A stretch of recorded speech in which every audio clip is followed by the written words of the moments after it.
ኦልሞስት ከ2 ዓመት በላይ በተለያዩ ሶሻል ሚዲያዎች የተለያዩ መጽሐፎችን ዳሳ እያደረግን አብረን ቆይተናል። ዛሬ ግን አንድ ለየት ያለ ዜና ይዤላችሁ መጥቻለሁ። ምንድነው እርሱም? ሶሻል ሚዲያ ላይ ሊሚት ያደረገንን እንግዲህ እስከዛሬ ድረስ የተለያዩ መጽሐፎችን ዳሳ አደረግላችኋለሁ እንጂ ከእናንተ አስተያየቶችን፣ ጥያቄዎችን በሰፊ እየተቀበልን አልነበረም። ዋት ኢፍ የምንገናኝበት የተለያዩ መጽሐፎችን ዳሳ የምናደርግበት እኔ ብቻ ሳልሆን የተለያዩ ጸሐፊዎችን ጋብዘን መጽሐፍ ዳሳ የምናደርግበት ኢቨንት ብናዘጋጅ what do you think? ታህሳስ 17 ወይ ደግሞ ዲሴምበር 26 ካፒታል ሆቴል ባህል አዳራሽ ውስጥ አንድ ትልቅ ኢቨንት አዘጋጅቻለሁ።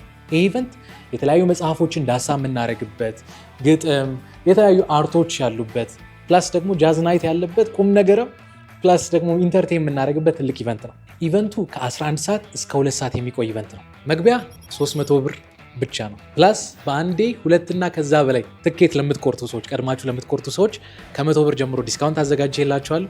በጣም እርግጠኛ ነኝ እነዚህን ኮንተንቶች ከወደዳችሁ ያን ኢቨንት እንደምትወዱት።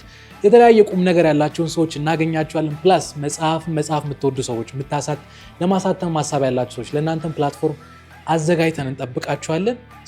ታህሳስ 17 ካፒታል ሆቴል ከ11 ሰዓት እስከ 2 ሰዓት ከኛ ጋር ናችሁ። በምንም ታምር መቅረታችሁ